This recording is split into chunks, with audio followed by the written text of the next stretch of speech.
अस्सलाम वालेकुम। Urdu fun TV में खुशामदीद। मोअज़्ज़ज़ नाज़रीन, बदकिस्मती के साथ पाकिस्तान में जितनी भी बुराइयां पाई जाती हैं उनके ताने बाने कहीं ना कहीं हमारे मुल्क के सियासतदानों के साथ जरूर जुड़े होते हैं। चाहे वो करप्शन का मैदान हो या हुस्न का बाजार, इन दोनों जगहों पर आपको सियासतदान जरूर मिलेंगे। मोअज़्ज़ज़ ख़वातीन व हज़रात, बांग्लादेशी जरीदे के मुताबिक पाकिस्तान पीपल्स पार्टी के चेयरमैन बिलावल भुट्टो जरदारी और साबिक वज़ीर ख़ारजा हिना रुबानी खर के दरमियान लव अफेयर चल रहा है। बिलावल भुट्टो को ईद और सालगिरह वगैरह के मौका पर हिना रुबानी खर की तरफ से मोहब्बत भरे पैगामात और तोहफे भेजे जाते थे।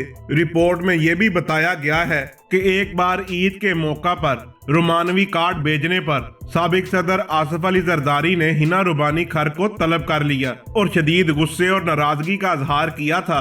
सदर आसिफ अली जरदारी ने हिना रुबानी खर को बिलावल भुट्टो से दूर रहने का भी कहा था, जिसके नतीजा में हिना रुबानी खर ने सख्त रवैया अपनाया। जब ये किस्सा बिलावल भुट्टो तक पहुंचा तो बिलावल भुट्टो ने पीपल्स पार्टी छोड़ने की धमकी दे दी। मुअज़्ज़ज़ ख़वातीन व हज़रात, बांग्लादेशी जरीदे के मुताबिक बिलावल भुट्टो ने 2012 के इख्तिताम पर ओहदा छोड़ने के वक्त ये जहन बना लिया था, जबकि हिना रुबानी खर की तरफ से भी मुस्ताफी होने का खतरा था और इसी वजह से आसिफ अली जरदारी और बिलावल भुट्टो के दरमियान लड़ाई भी हुई और इसी झगड़े की वजह से दोनों बाप बेटा कुछ अरसा अलहदा भी रहे। और दूसरी तरफ हिना रुबानी खर ने अपने शोहर से तलाक लेने का फैसला भी कर लिया था।